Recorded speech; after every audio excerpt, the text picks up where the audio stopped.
نستعينه ونستغفره ونعوذ بالله من شرور أنفسنا ومن سيئات أعمالنا من يهده الله فلا مضل له ومن يضلل فلا هادي له وأشهد أن لا إله إلا الله وحده لا شريك له وأشهد أن محمدا عبده ورسوله يا أيها الذين آمنوا اتقوا الله حق تقاته ولا تموتن إلا وأنتم مسلمون يا أيها الناس اتقوا ربكم الذي خلقكم من نفس واحدة وخلق منها زوجها وبث منهما رجالا كثيرا ونساء واتقوا الله الذي تساءلون به والأرحام إن الله كان عليكم رقيبا يا أيها الذين آمنوا اتقوا الله وقولوا قولا سديدا يصلح لكم أعمالكم ويغفر لكم ذنوبكم ومن يطع الله ورسوله فقد فاز فوزا عظيما أما بعد فإن خير الحديث كتاب الله وخير الهدي هدي محمد صلى الله عليه وسلم وشر الأمور محدثاتها وكل محدثة بدعة وكل بدعة ضلالة وكل ضلالة في النار أعوذ بالله السميع العليم من الشيطان الرجيم من همزه ونفخه ونفثه بسم الله الرحمن الرحيم قل يا عبادي الذين أسرفوا على أنفسهم لا تقنطوا من رحمة الله إن الله يغفر الذنوب جميعا إنه هو الغفور الرحيم رب اشرح لي صدري ويسر لي امري واحلل عقدة من لساني يفقهوا قولي سبحانك لا علم لنا الا ما علمتنا انك انت العليم الحكيم۔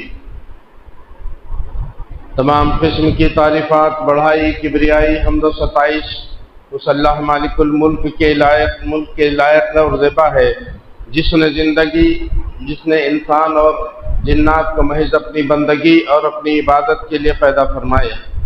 چنانچہ ارشاد ہوا وما خلقت الجن والانس الا لیعبدون، کہ ہم نے جنات اور انسان کو محض اپنی بندگی اور اپنی عبادت کے لیے پیدا فرمایا۔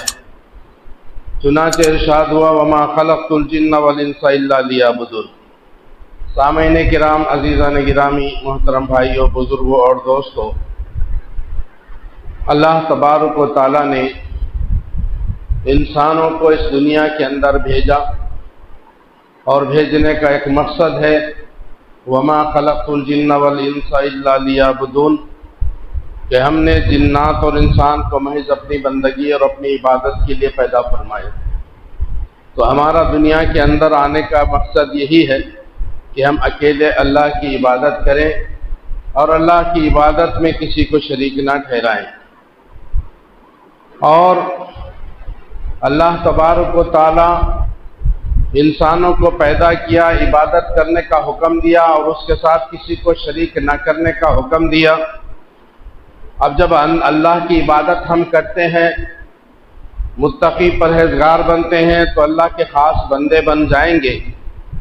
لیکن جو کافر ہیں، جو اللہ کا انکار کرتے، دین اسلام کا انکار کرتے ہیں، یا مسلمان ہیں لیکن اللہ کے نافرمان ہیں، اللہ کے رسول صلی اللہ علیہ وسلم کے نافرمان ہیں، اللہ رسول کی تعلیمات کو ٹھکراتے ہوئے زندگی گزارتے ہیں، اللہ کے احکامات کی پرواہ نہیں کرتے، گناہوں میں مبتلا، ساری زندگی گناہوں میں مبتلا ہو کر اس دنیا سے جاتے ہیں، تو اللہ تبارک و تعالیٰ کے ساتھ اگر شریک نہیں کرتا ہے، وہ گناہ کتنے بھی ہو، زمین و آسمان کے درمیان جو خلا ہے اس بھر کر کے بھی اگر آدمی گناہ لے کر کے اللہ کے پاس جاتا ہے لیکن اللہ کے ساتھ وہ کسی کو شریک نہیں ٹھہراتا، تو اللہ تبارک و تعالی حدیث میں بات آتی ہے کہ اللہ اسی مقدار میں اپنی رحمت لے کر کے اس کے پاس کی طرف آتا ہے اور اس کو معاف کرتا ہے، معاف کر سکتا ہے، معاف ہونے کے چانسز ہے، لیکن شرک سے بچنا شرط ہے۔ اب گناہ ہم کرتے ہیں، لیکن انسان سوچتا ہے میں اتنے گناہ کر دیا، میری زندگی گناہوں میں گزر گئی، اب میرا معاملہ کیا ہوگا، میں اللہ کے ہاں پکڑا جاؤں گا، اللہ تعالیٰ مجھے سخت سے سخت عذاب دے گا۔ یہ ہماری سوچ ہے اور ہم سمجھ رہے ہیں، لیکن بات ایسی نہیں ہے۔ ہم کتنے بھی گناہ کرو، اللہ کی نافرمانی کریں، لیکن اللہ تبارک و تعالیٰ سے اگر تم رجوع ہو جاؤ، اللہ سے توبہ کر لو، گناہوں کی معافی مانگ لو، اللہ تبارک و تعالیٰ معاف کر دے۔ یہی آیت جو میں نے آپ سب کے سامنے پڑھی، یہ آیت کے شان نزول یہی ہے کہ اللہ تبارک و تعالیٰ فرما رہے ہیں، اے نبی آپ میری طرف سے میرے بندوں کو کہہ دیجئے کہ میرے بندوں جنہوں نے اپنی جانوں پہ ظلم کیا، اپنی جانوں پہ ظلم یعنی گناہ کیے، اور جو ہے مایوسی مت، اللہ کی رحمت سے مایوس مت ہو، تم کتنے بھی گناہ کرو اللہ کی رحمت سے مایوس مت ہونا، اللہ سے معافی مانگ لو، توبہ کر لو، پھر اللہ کی طرف رجوع ہو جاؤ، پچھلے گناہ اللہ معاف کر دے۔ توبہ اور معافی اللہ سے مانگنا یہ شرط ہے، اللہ معاف کرنے کے لیے تیار ہے۔ نا امید مت ہو جاؤ، بلا شبہ اللہ تعالیٰ تمہارے تمام گناہوں کو معاف کر دے گا۔ اللہ اکبر، اللہ اکبر۔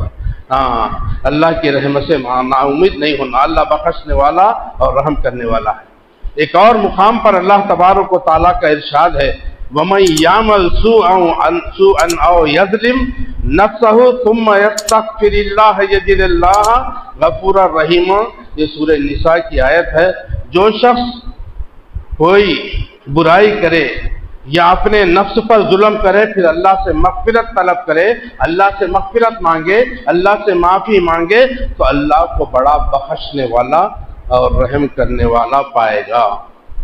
گناہ ہوئے، آدمی چاہ کے نہ چاہ کے گناہ کر لیا، لیکن اللہ سے معافی مانگ لو، چھوڑ دو گناہ کو، توبہ کرو، اللہ معاف کر دے گا۔ حدیث میں آتا، عبداللہ بن عباس رضی اللہ تعالیٰ عنہ فرماتے ہیں کہ ایک مرتبہ نبی کریم صلی اللہ علیہ وسلم کے پاس کچھ ایسے مشرک آئے جو بڑے قاتلوں اور بڑے زانیوں میں شمار ہوتے تھے، بہت بڑے قتل انہوں نے کیے، زنا انہوں نے کیے، ان کا کام اور مشغلہ ہی تھا قتل کرنا، زنا کرنا، فساد مچانا، یہی کام ان کا تھا۔ اب اللہ کے نبی صلی اللہ علیہ وسلم کے پاس آئے اور انہوں نے کہا، اے اللہ کے رسول، آپ کی دعوت اور بات بہت ہی اچھی ہے اور سچی ہے، بات بھی آپ کی اچھی ہے اور آپ کا دین بھی سچا ہے، یہ اچھا دین آپ لے کر کے آئے ہیں، بات ماننے کے لائق ہے، لیکن سامنے ایک ہمارے بڑی مجبوری ہے۔ مجبوری کیا ہے کہ ہم نے بڑے بڑے گناہ کیے ہیں، ہم اللہ کے نافرمان ہیں، ہم نے شرک کیا، زنا کیا، چوری کی، ڈاکہ زنی کی، قتل و غارت گری کیا، بہت سے برائیاں کیے ہم نے، تو اس کا کفارہ کیا ہوگا؟ تو اللہ کے رسول صلی اللہ علیہ وسلم نے فرمایا کہ اللہ کے نبی کے اوپر یہ آیت نازل ہوئی جو آیت میں نے پڑھی کہ لا تقنطوا من رحمت اللہ، اللہ کی رحمت سے مایوس نہیں ہونا، تم آؤ اسلام قبول کر لو، گناہ معاف ہو جائیں گے۔ اس لیے کسی عاصی گناہگار، خاطی، قاتل اور زانی کے دل میں گناہوں سے توبہ کا احساس جاگ اٹھا تو اب یہ نہ سوچے کہ اب میرا معاملہ کیا ہوگا، میں تو بہت بڑے بڑے گناہ کر لیے ہیں، میرا معاملہ تو جو ہے بگڑ جائے گا، میں جہنم میں چلا جاؤں گا، ایسا سوچنے کی ضرورت نہیں ہے۔ یا مثلا کوئی کافر ہے یا مشرک ہے اور کفر و شرک کی حالت میں نہ جانے کتنے گناہوں کا اس نے ارتکاب کیا ہے، کتنوں کو قتل کیا ہوگا، کتنوں کی عزت لوٹی ہوگی، کتنوں کو ستایا ہوگا، کتنوں کا مال لوٹا ہوگا، وہ سوچے اب ایمان لا کر کیا فائدہ؟ تو ایسا سوچنے کی ضرورت نہیں ہے، ایمان لا لو، اللہ تمہارا پورا کفر معاف کر دے، اللہ کی ذات ایسی ذات ہے۔ ہاں، اللہ کی وسعت رحمت۔ حدیث میں آتا اللہ کے رسول صلی اللہ علیہ وسلم نے فرمایا قسم ہے اس ذات کی جس کے ہاتھ میں میری جان ہے، اگر تم اتنا زیادہ گناہ کر ڈالو کہ تمہارے گناہوں سے آسمان و زمین کا خلا بھر جائے، اتنے گناہ بھی اگر تم نے کر لیے ہے، پھر تمہیں ندامت ہو گئی، پچھتاوا آ گیا دل کے اندر، ندامت ہو گئی، نادم ہو گئے اور اللہ سے بخشش طلب کرنے لگے، اللہ سے معافی مانگنے لگے تو اللہ تمہیں معاف کر دے گا۔ قسم ہے اس ذات کی جس کے ہاتھ میں محمد کی جان ہے، اگر تم گناہ نہیں کرو گے، اللہ اکبر، دیکھیں کتنی بہترین پیاری حدیث ہے، اللہ کے نبی کیا بول رہے ہیں، اگر تم گناہ نہیں کرو گے اللہ ایسے لوگوں کو پیدا کرے گا جو گناہ کریں گے، جو گناہ کریں گے اور اللہ سے بخشش مانگیں گے، اللہ ان کو بخش دے گا۔ ہاں، گناہ ہوتے انسان ہے، ہم فرشتے نہیں ہیں، انبیاء نہیں ہیں، گناہ ہوتے، گناہ جو ہے انسانوں اور جنات سے ہی ہوتے ہیں، تو گناہوں کے بعد جو ہے اللہ سے جو ہے مایوس نہیں ہونا، معافی مانگ لو، اللہ معاف کر دے گا۔ اب اس سے پتہ چلا کہ اللہ کتنا مہربان اور معافی کو پسند کرتا ہے۔ ہاں، صحیح بخاری میں ایک روایت ہے کہ اللہ تعالیٰ نے جس دن آسمان اور زمین کو پیدا کیا اسی دن اللہ نے اپنی رحمت کے بھی 100 حصے پیدا کیے۔ اللہ رحمت کے اللہ کے پاس 100 حصے اللہ نے پیدا کیے جب زمین و آسمان کو پیدا کیا، اسی وقت رحمت کے 100 حصے پیدا کیے۔ اب اسی 100 حصے میں سے 99 حصے اللہ اپنے پاس رکھے ہے اور ایک حصہ دنیا میں بھیجا، رحمت کے ایک حصے کا نتیجہ ہمارے سامنے ہے کہ انسان، جن، حیوان، چرند، پرند، درندے سب آپس میں ایک دوسرے پر رحم کرتے ہیں۔ وہ ایک رحمت کی وجہ سے سارے انسانوں میں کروڑوں کے انسان ہیں، اربوں کے انسان ہیں، جب سے دنیا بنی گن نہیں سکتے، تو ہر انسان کے دل میں رحم ہے، وہ اپنی اولاد پہ رحم کرتا ہے، اپنی ماں باپ کے ساتھ رحم کرتا ہے، اپنے جو ہے رشتہ داروں کے ساتھ جو ہے رحم کا معاملہ کرتا ہے، رحم اس کے دل میں ہے۔ بیٹے کو تکلیف ہوئی برداشت نہیں کرتا ماں باپ، تو یہ رحم اس ایک حصے میں اتنے کروڑوں کے، اربوں کے، خربوں کے انسانوں میں وہ ایک حصہ بٹا ہوا ہے، اور نہ صرف انسانوں میں بلکہ سارے جنات میں بھی بھرا ہوا ہے، سارے جو ہے حیوانات میں، چرندوں میں، پرندوں میں، درندوں میں، یہ سب کے اندر جو ہے سارے جانور بھی اپنی اولاد سے رحم کا معاملہ کرتے ہیں۔ بکری کے بچے کو دیکھو، بچہ نیچے گر گیا تو بکری اپنے بچے کے اوپر اپنا پیر رکھنا گوارا نہیں کرتی، اس کو، میرے بیٹے کو، میرے بچے کو تکلیف نہیں ہونا، یہ جانور کے اندر اللہ نے ایسا رحم رکھا، ایک حصے میں بٹا ہوا ہے یہ ساری کائنات کے اندر ہوتا، تو اللہ کے پاس کتنے ہیں؟ 99 ہے۔ اللہ کتنا رحم کرنا والا ہے۔ ایک ماں اپنے بچے کو جو ہے بچے کی تکلیف کو برداشت نہیں کر سکتی، تو اللہ تعالیٰ ایسی کتنی ماؤں سے زیادہ اللہ کے پاس جو ہے رحمت ہے، اللہ کتنا رحم کرنے والا ہے۔ تو معافی مانگنا اللہ معاف کرنے کے لیے صرف ہے۔ اللہ کی رحمت کا صرف ایک حصہ مخلوق کو دیا گیا ہے، تمام مخلوق جو ہے آپس میں ایک دوسرے سے محبت اور رحم کا معاملہ کرتے ہیں، اس کا ہم کتنا کرتے ہیں ہم اندازہ نہیں کر سکتے۔ ایک باپ اپنے بیٹوں سے، اپنے بچوں سے کتنی محبت کرتا، رحم کرتا، ہم نہیں کر سکتے، ہم سوچ نہیں سکتے۔ ماں اپنی اولاد پر کتنا رحم کرتی ہم نہیں سوچ سکتے، کتنی محبت اپنے اولاد کی ماں کے دل میں ہے، باپ کے دل میں ہے، ہم سوچ نہیں سکتے، اندازہ نہیں لگا، اتنی محبت ہے۔ لیکن پھر اللہ کے پاس کتنی ہوگی؟ لیکن اپنے انسانی معاشرے میں ہم لوگ ہر دن دیکھتے رہتے ہیں کہ رنگ ہے، نسل ہے، قوم ہے، وطن، کنبہ، قبیلہ، ذات پات، برادری، رشتہ داری، دین، دھرم، ماں باپ، بیٹی، بیٹا، شوہر، بیوی، مال و دولت، زبان، تہذیب، اور نہ جانے کتنی محبتیں ہیں جو ایک دوسرے کو اس مضبوطی کے ساتھ جکڑے ہوئی ہیں کہ آدمی اس کے پیچھے اپنی جان قربان کر دیتا ہے۔ ان چیزوں کی محبت دلوں میں ہے تو اس کے لیے اپنی جان تک، اولاد کے لیے آدمی اپنی جان تک قربان کر دیتا ہے۔ وہ ایک حصے میں جو ہے اتنی محبت سارے لوگوں کے دلوں میں، یہ محبت کا ایک حصہ ہے جو لاکھوں کروڑوں خربوں انسانوں اور جانوروں کے اندر جو ہے یہ بٹا ہوا ہے۔ ہاں، اس کے باوجود اس محبت میں وہ طاقت اور وہ قوت ہے کہ آدمی اپنی جان کی پرواہ نہیں کرتا۔ ہاں، بیٹا گڑھے میں گر گیا، باپ کود دیتا اس کو بچانے کے لیے۔ بیٹا مصیبت میں ہے، اپنی جان جو ہے لگا کر کے اس کی مصیبت کو دور کرنا، اس کی جان بچانے کی کوشش کرتا۔ ایک حصے کا معاملہ ہے۔ ہاں، تو اللہ جس رحیم و کریم اللہ کے پاس اسی رحمت کے 99 حصے ہوں، اور قیامت کے دن اللہ تعالیٰ کیا کرے گا؟ وہ 99 حصوں میں جو ایک حصہ رحمت کا جو دنیا میں بھیجا وہ بھی اپنے 99 حصے میں ملا لے گا۔ اب پورے 100 ہو گئے، اب کوئی رحمت لوگوں کے پاس نہیں ہے، رحم نہیں ہے۔ اب قیامت کے دن کون ایک دوسرے پہ رحم کرے گا؟ باپ بیٹے پہ رحم نہیں کرے گا، بیٹا باپ پہ رحم نہیں کرے گا، ماں بیٹی پہ رحم نہیں کرے گی، بیٹی ماں پہ رحم نہیں کرے گی، کوئی ایک دوسرے پہ رحم نہیں کرے گا، کیونکہ رحم اللہ نے اپنے پاس لے لیا۔ اب کوئی رحم کا معاملہ نہیں، سب کو اپنی پڑی ہوگی کہ میرا کیا معاملہ ہوگا۔ بیٹا آئے گا، ماں اتنی تکلیف سے محبت سے پالی دنیا کے اندر، اپنی جان سے زیادہ اس سے محبت کری، وہاں پہ بیٹے کو ایک نیکی کی ضرورت ہے، آ کے ماں سے مانگے گا، بیٹا نہیں، ماں منہ پھیر کے چلے جائے۔ آج میرا معاملہ کیا ہونے والا ہے پتا نہیں مجھے، میں تجھے نہیں دیکھ سکتی۔ باپ کے پاس جائے گا باپ نہیں دے گا، بھائی کے پاس جائے گا بھائی نہیں دے گا۔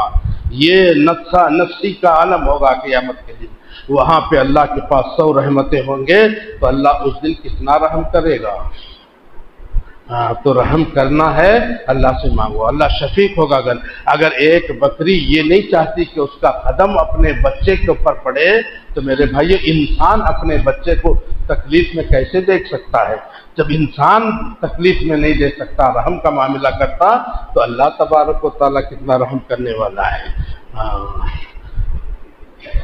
اور حدیث میں آتا ہے کہ اللہ کے رسول صلی اللہ علیہ وسلم کے پاس کچھ قیدی آئے، ان قیدیوں میں ایک عورت تھی، اس کا بچہ کہیں گم ہو گیا تھا، بچہ کہیں گم ہو گیا، بچے کو تلاش کر رہی، اور اس کے چھاتی میں دودھ امڑ رہا ہے، دودھ بھرا ہوا ہے، بچے کو تلاش کر کے دودھ پلانے کے لیے پھر رہی، بھاگ رہی، دوڑ رہی، بچہ نہیں مل رہا۔ اتنے میں ایک کوئی دوسرا بچہ اس کو مل گیا، چھوٹا بچہ تھا دودھ پینے والا، اس کو اٹھائی اپنے چھاتی سے لگا لی، وہ بچے کو دودھ پلانے لگی۔ تو اگر وہ اپنا بچہ ملتا تو اور کتنی محبت سے، کتنے رحم و کرم کے ساتھ جو ہے اس کو جو ہے دودھ پلاتی۔ تو اللہ کے رسول صلی اللہ علیہ وسلم نے صحابہ سے کہا، تمہارا کیا خیال ہے؟ صحابہ، میرے صحابہ فرماؤ تمہارا کیا خیال ہے؟ یہ عورت اپنے بچے کو آگ میں جلنے کی پسند کرتی؟ یہ عورت اپنا بچہ آگ میں جلنے کو پسند کرتی؟ صحابہ نے کہا نہیں، اللہ کے رسول صلی اللہ علیہ وسلم نہیں پسند کرتی۔ تو اللہ کے رسول صلی اللہ علیہ وسلم نے اس مثال کے ذریعے اللہ کے رحمت کا معاملہ بتایا کہ یہ عورت جب اپنے جو ہے بیٹے کو جو ہے آگ میں جلنا پسند نہیں کرے گی، تو اللہ تعالیٰ اپنے بندوں کو آگ میں جلانا کیسا پسند کرے گا؟ موقع ہے یہاں پہ، موقع کیا ہے؟ توبہ کرو، معافی مانگ لو اور رجوع ہو جاؤ، اپنے اللہ کے طرف آ جاؤ، اپنے گناہوں کی معافی مانگو، توبہ کرو اور پھر عمل شروع کر دو۔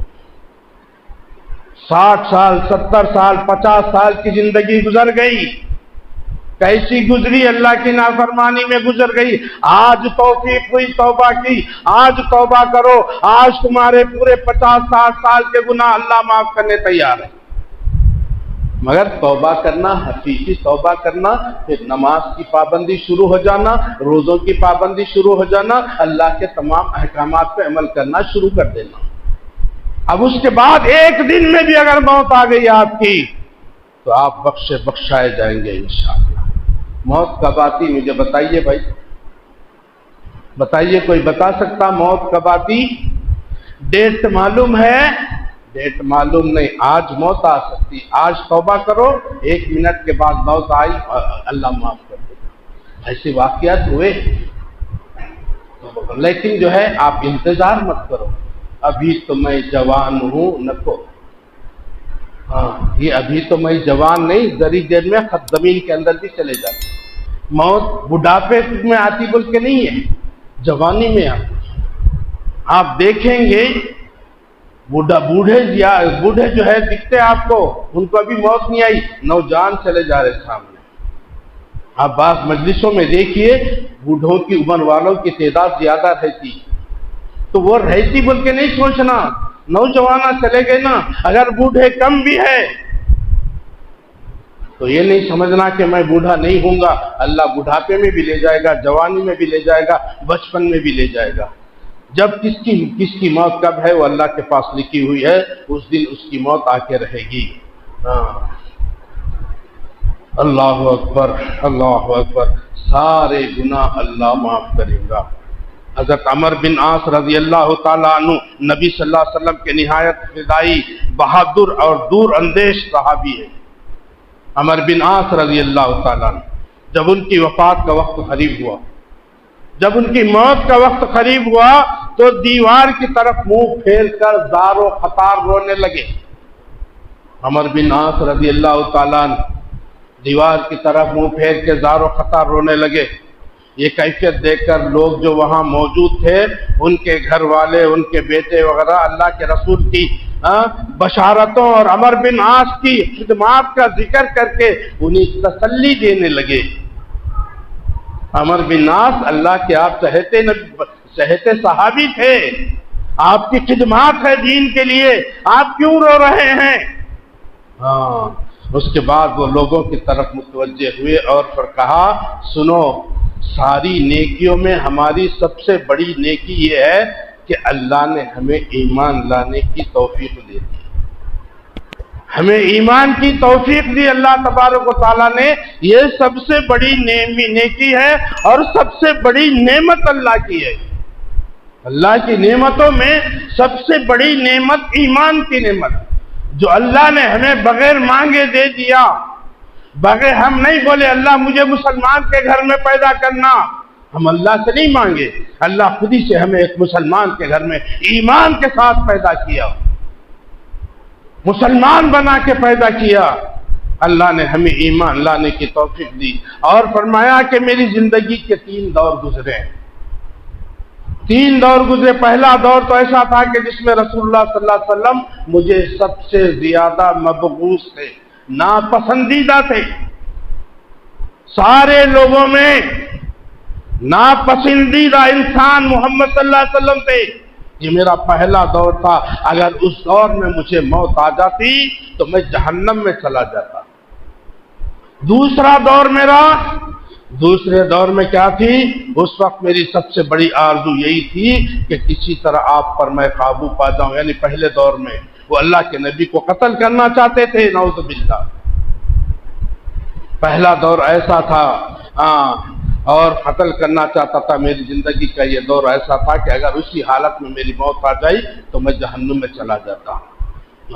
لیکن اللہ کا کرم ہوا کہ اس نے میرے دل میں اسلام کی محبت پیدا کر دی. یہ دوسرا دور، اسلام کی محبت پیدا کر دی اور میں اللہ کے رسول کے پاس آیا اور میں نے آپ سے کہا دایاں ہاتھ بڑھائیے کہ میں آپ سے بیعت کروں. آپ ہاتھ آگے بڑھائیے، میں بیعت کروں.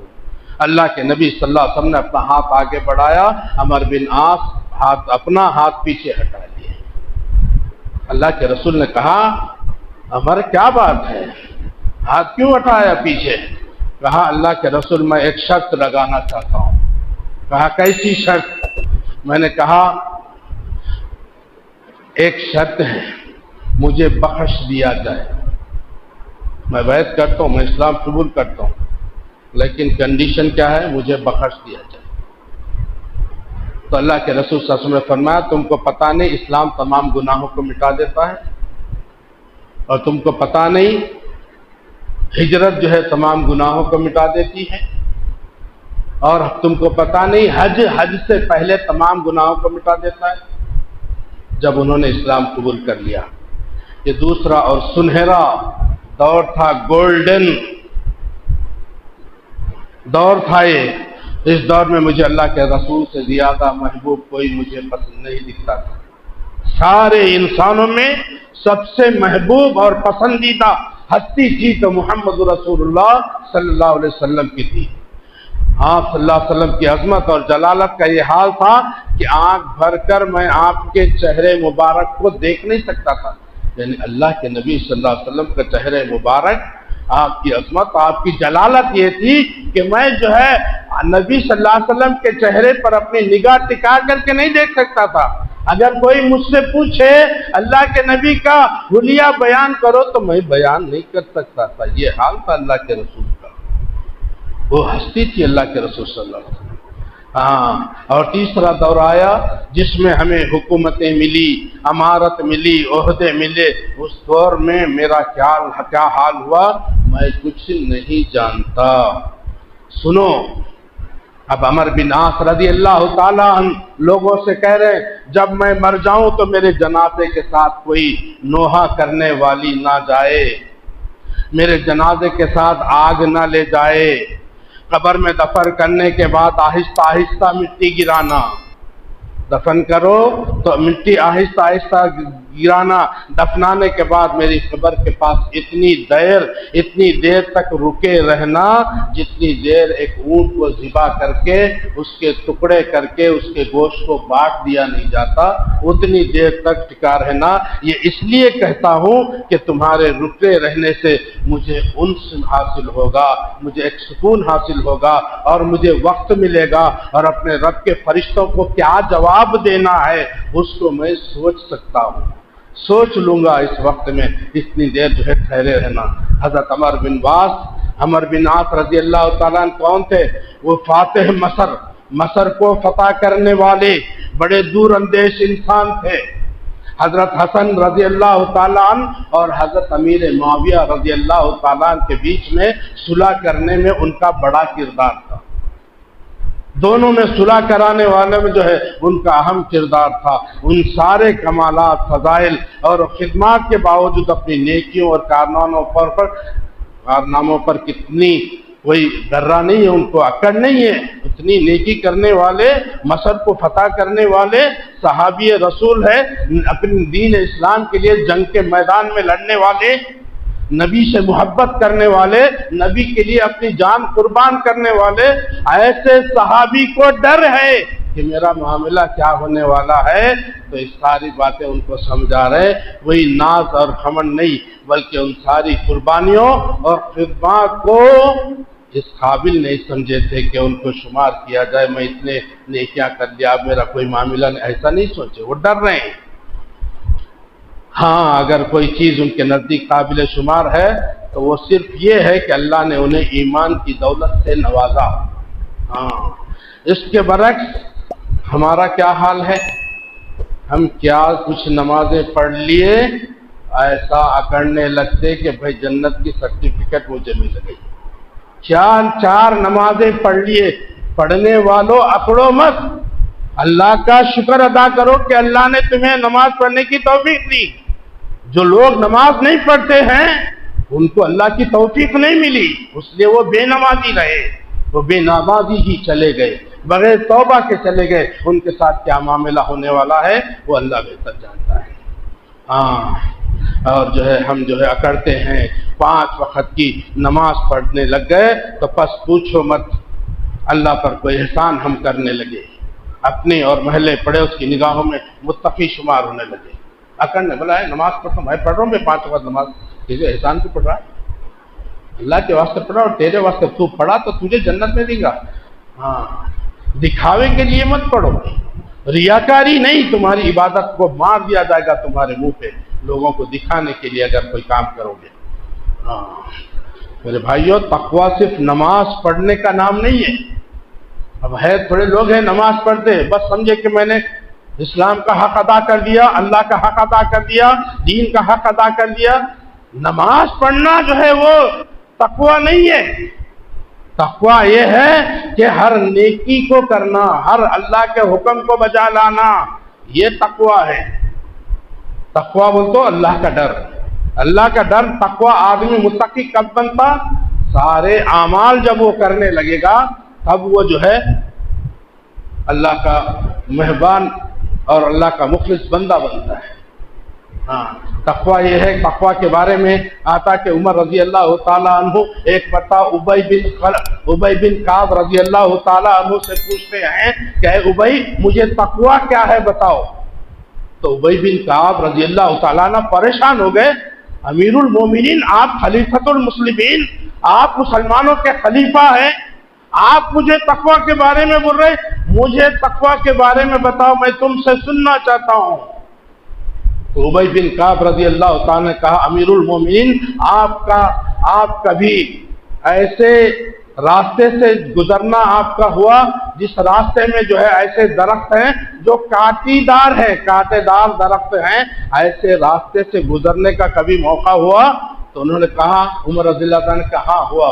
تو آپ نے اپنے آپ کو، اپنے دامن کو ان کاٹی دار جھاڑیوں سے بچا کر کیسے گئے؟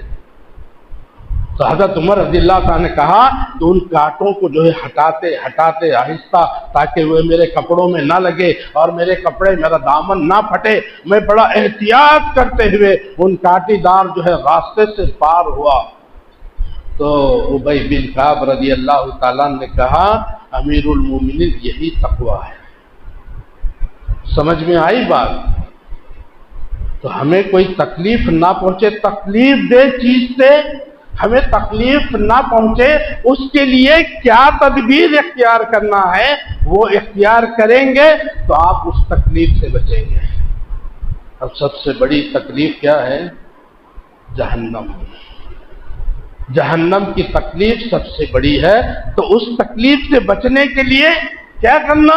اللہ کا تقوی اختیار کرنا، اللہ کا ڈر اپنے دل میں پیدا کرنا. جب اللہ کا ڈر اپنے دل میں پیدا کرو گے تو پھر آپ گناہوں سے بچیں گے.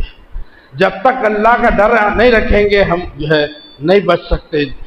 اللہ کے جو ہے ڈر سے، اللہ کے جو ہے عذاب سے ہم نہیں بچ سکتے. اللہ اکبر، اللہ اکبر. اللہ کے رسول صلی اللہ علیہ وسلم نے فرمایا، اللہ نے جب مخلوق کو پیدا کر لیا تو اپنے عرش کے اوپر یہ لکھ دیا ان رحمتی سبقت غضبی. ہاں، میری رحمت میرے غضب پر غالب ہے.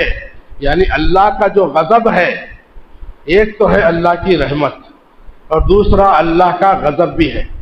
اللہ رحم کرنے والا بھی ہے اور اللہ عذاب دینے والا بھی. رحم بھی کرنے والا ہے اور سزا دینے والا بھی ہے. لیکن رحمت اللہ کے غضب پہ غالب ہے، یعنی رحمت زیادہ ہے، غلبہ حاصل ہے اللہ کی رحمت کو اللہ کی غضب پر. آپ دیکھیں صحیح بخاری میں حدیث ہے، گزشتہ زمانے میں ایک بہت ہی مالدار آدمی تھا، بہت ہی مالدار آدمی تھا.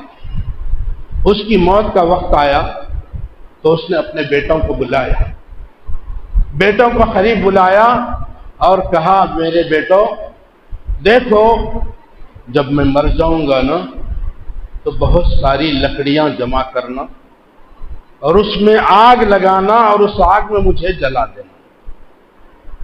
اس آگ میں مجھے جلا دینا. یہ مسلمان ہے، کہہ رہا ہے کہ مجھے آگ میں جلا دینا اور اس وقت تک جلانا جب میرا جسم کوئلہ بن جائے، میرے ہڈیاں، میرا جسم کوئلہ بن جائے. اب وہ کوئلے کو لے کر اس کو پیسو، اس کا پاؤڈر بنا دو. پاؤڈر بنا کے کچھ حصہ پاؤڈر کا سمندر میں پھینک دو، بہا دو، اور کچھ حصہ اس کا آندھی طوفان جب آئے، بڑا طوفان، بڑی زوردار ہوا چلنے لگے، اس وقت جو ہے میرے اس راکھ کو اس ہوا میں جو ہے پھیل دینا. لوگوں نے ایسا ہی کیا، ان کے بیٹوں نے ایسا ہی کیا. اللہ تبارک و تعالیٰ نے اس کے ذرات کو جمع کیا اور اس کو پھر سے زندہ کر دیا، زندہ کر دیا. اللہ نے پوچھا میرے بندے تو نے ایسا کیوں کیا؟ جلانے کے لیے کیوں کہا؟ راکھ کو اڑانے کے لیے کیوں کہا؟ پانی میں بہانے کے لیے کیوں کہا؟ تو اس نے کہا اللہ تیرے ڈر سے، تیرے ڈر سے. میں یہ سمجھ رہا تھا کہ تو مجھے، کیونکہ میں نے کبھی کوئی نیکی نہیں کی، کوئی گناہ نہیں کیا، میں نے کوئی نیکی نہیں کی، گناہ ہی گناہ کیا، ایک نیکی میری نہیں ہے. اے اللہ تو مجھے سزا دینے والا ہے، تو سزا دے گا، تیری سزا بڑی سخت ہوگی، اس لیے جلا کے راکھ کر دینے کے لیے کہا، تو اللہ تعالیٰ نے کہا جا میں تجھے معاف کر دیا۔ اللہ اکبر، اللہ اکبر۔ دیکھیں کیوں معاف کرا اللہ، کیوں معاف کرا؟ تو اس کے دل میں اللہ کا ڈر۔ وہ جلانے کے لیے کیوں کہا بیٹوں سے؟ اللہ کے ڈر سے، تو نے میرے ڈر سے یہ حکم دیا، یہ کام کیا، تیری یہ ادا مجھے پسند آ گئی، من معاف کر دیا۔ اور وہ کیوں کیا؟ اس کو معلوم تھا کہ میں نے ایک بھی نیکی نہیں کی، ایک بھی نیکی نہیں کی، لیکن ایک نیکی تھی، وہ کیا تھی؟ اللہ کا ڈر۔ تو اللہ کا ڈر دل میں پیدا کرو تو انشاءاللہ عمل کرنا آسان ہوگا۔ ڈر ویسا ڈرنا چاہیے اللہ سے جیسا اللہ سے ڈرنے کا حق ہے۔ اللہ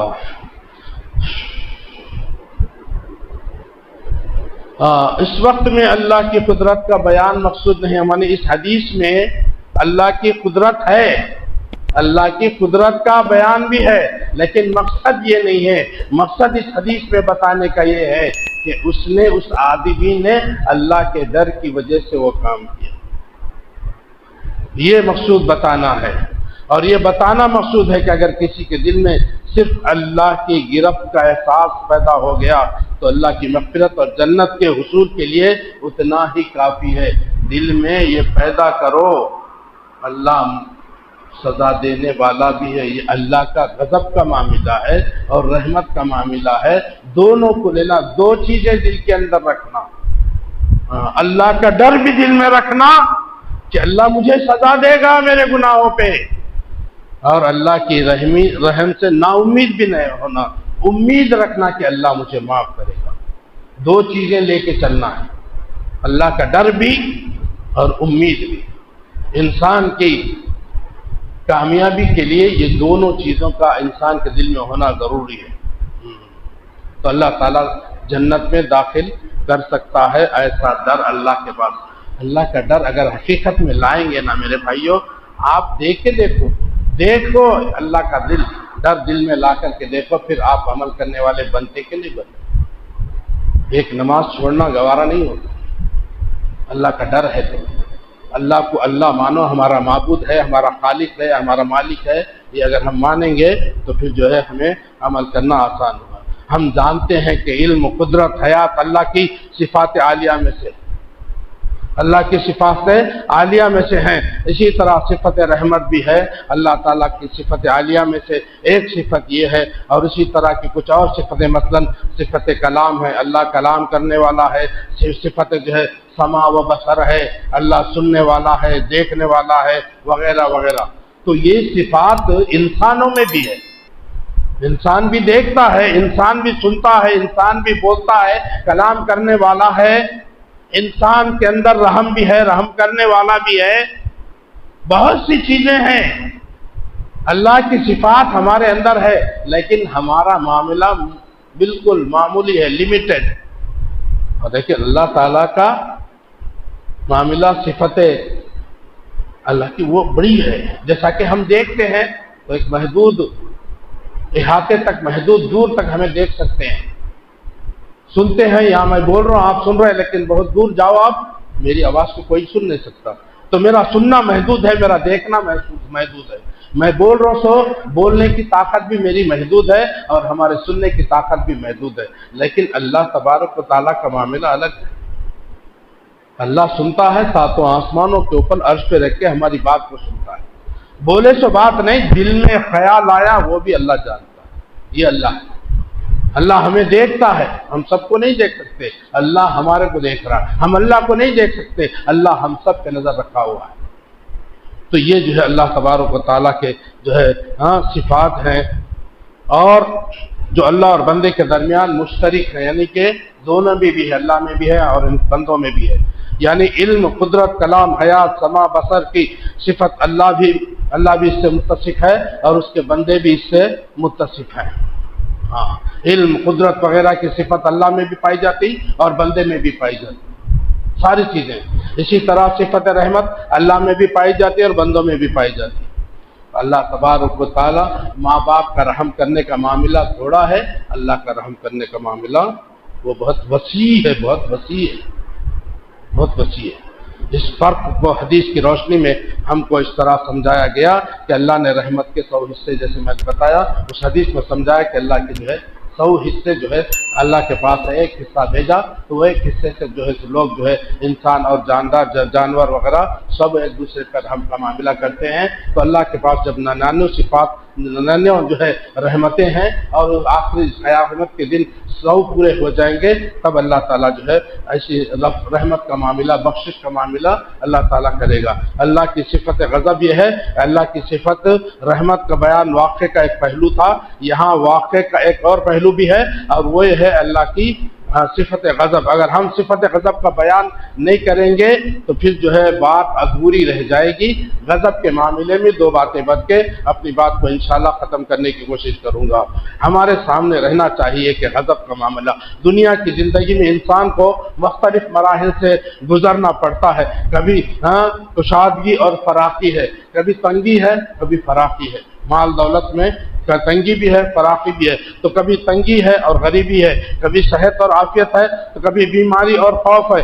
ان حالات میں مومن کا طریقہ یہ ہوتا ہے کہ جب کشادگی خوشحالی ہو تو وہ اللہ کا شکر ادا کرتا ہے۔ جب اللہ نے تمہیں مال و دولت دیا، صحت دی، سب دی، تو جو ہے اللہ کا شکر ادا کریے، اور اللہ جب کوئی پریشانی میں مبتلا کرتا ہے تو اس پر صبر کریے۔ یہ مومن کا معاملہ ہے۔ اللہ جب تنگی دیتا ہے، غریبی دیتا ہے، مفلسی دیتا ہے تو مومن صبر کرتا ہے۔ جب مال و دولت سے نوازتا ہے تو مومن شکر ادا کرتا ہے۔ اور یہ مصائب میرے گناہوں کا نتیجہ ہے۔ جب گناہ آتے ہیں، جب کوئی مصیبتیں آتی ہیں تو مومن وہ ہوتا ہے، وہ سوچتا ہے اور وہ کہتا ہے، اس کا عقیدہ ہوتا ہے یہ جو گناہ، یہ مصیبت جو میرے اوپر آئی ہے وہ مصیبت میرے گناہوں کی وجہ سے آئی، میرے کیے کرتوت کی وجہ سے یہ مصیبت میرے اوپر آئی ہے۔ مومن لیکن جو ہے مومن جو کافر ہے اس کا معاملہ الگ ہے، وہ ایسا نہیں سوچتا، وہ ہمیشہ جو ہے اس کی سوچ الگ ہی ہوتی ہے۔ تنگی آئی، بارش نہیں ہوئی تو بولا فلانا ستارہ نہیں تھا اس لیے بارش نہیں ہوئی، فلاں کی وجہ سے بارش نہیں ہوئی، فلاں کی منحوست کی وجہ سے بارش نہیں ہوئی۔ یہ کافروں کا عقیدہ۔ مومن کا عقیدہ یہ نہیں ہوتا ہے اللہ نے بارش نہیں برسائی تو ہمیں آزمانے کے لیے، تنگی کا معاملہ آیا اللہ ہمیں آزمانا چاہتا ہے، وہ آزمائش میں وہ صبر کرتا ہے مومن۔ اللہ اگر ہم صبر نہیں کریں گے تو پھر اللہ کا غضب ہمارے اوپر ہوگا۔ تو توبہ استغفار کرتا ہے مومن۔ گناہ اگر ہو جاتے ہیں تو مومن کا معاملہ فوراً توبہ اور استغفار کرتا ہے اور مصائب پر صبر کرتا ہے۔ ان حالات سے کافر بھی جو ہے دو چار ہوتا ہے لیکن اس کا معاملہ الگ ہوتا ہے۔ قرآن میں کئی جگہ اللہ تبارک و تعالیٰ نے اپنی تدبیر کے دونوں نظام ساتھ بیان فرمائے۔ ارشاد ہے یوم تبیض وجوہ و تسود وجوہ، آل عمران آیت نمبر 106۔ اس دن کچھ چہرے چمکتے ہوئے روشن ہوں گے اور کچھ چہرے سیاہ اور کالے ہوں گے۔ مومنوں کے چہرے چمکتے ہوں گے، کافروں کے جو ہے وہ کالے اور سیاہ ہوں گے۔ اور اللہ فرمایا ان ربک لسریع العقاب وانہ لغفور الرحیم، بے شک تیرا رب بہت جلد سزا دینے والا ہے اور وہ بڑا بخشنے والا اور رحم کرنے والا ہے۔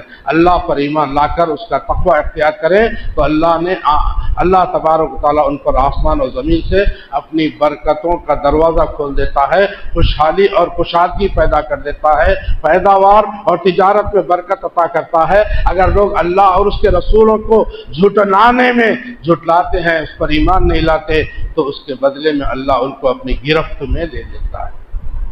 ایمان نہیں لائے اللہ اپنے گرفت میں دیتا ہے، ایمان لا لیا لیکن عمل نہیں کرا اللہ اپنے گرفت میں دیتا ہے۔ جب توبہ کریں گے اللہ معاف کر دیتا ہے۔ یہ ہے اللہ کے غضب کو بھی دیکھنا چاہیے، اللہ کی رحمت کو بھی دیکھنا چاہیے۔ یہ نہیں کہ اللہ کی رحمت اللہ معاف کرنے والا ہے بول کے خالی نہیں بیٹھنا، بے شک معاف کرنے والا ہے، مگر توبہ کرو، معافی مانگو اللہ سے، معافی مانگو، اللہ کی طرف رجوع ہو جاؤ، اللہ معاف کر دے گا۔ اللہ تبارک و تعالیٰ سے دعا ہے اللہ مجھے اور آپ کو اور تمام مسلمانوں کو جو ہے اللہ کی رحمت اور غضب پر ایمان رکھ کے اللہ کی رحمت کا فائدہ اٹھائے۔ اللہ اتنا جو ہے ہمیں جو ہے چانس دے رہا، اتنا موقع دے رہا، اتنے گناہوں کے باوجود اگر بندہ اللہ کے سامنے توبہ کر لے، معافی مانگ لے، اللہ کہتا ہے کہ میں معاف کرنے کے لیے تیار ہوں، میرے بندے معافی مانگنے کے لیے تیار ہوں۔ معافی مانگ کے اللہ کی طرف رجوع ہو جاؤ میرے بھائیوں۔ یہ دنیا کی زندگی جیسا بھی ہونا ہے گزر جائے گی، لیکن جو ہے آخرت کا معاملہ بڑا جو ہے کٹھن معاملہ ہوتا ہے۔ تو اس معاملے سے وہاں یا تو جنت ہے یا تو جہنم ہے. تو جنت حاصل کرنے کے لیے جو کچھ کرنا ہے وہ کریں, جنت حاصل کریں, اور جہنم سے بچنے کے لیے جو کرنا ہے وہ کریں اور جہنم سے بچ جائے. اللہ تبارک و تعالی ہماری دعاؤں کو قبول فرمائے. کہنے سننے سے زیادہ ہماری تمام مسلمانوں کو معاف کر دے. گناہوں کی معافی ہم مانگتے ہیں. اللہ ہمارے گناہوں کو معاف فرمائے, ہمارے کوتاہیوں کو, لغزشوں کو اور سارے برائیوں کو ہمارے معاف فرما, اور جنت الفردوس میں ہم سب کو جگہ عطا فرما.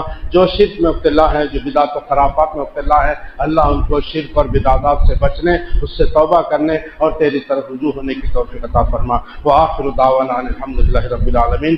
اقول قولی ھذا واستغفر اللہ لی ولکم واستغفروہ انہ ھو الغفور الرحیم.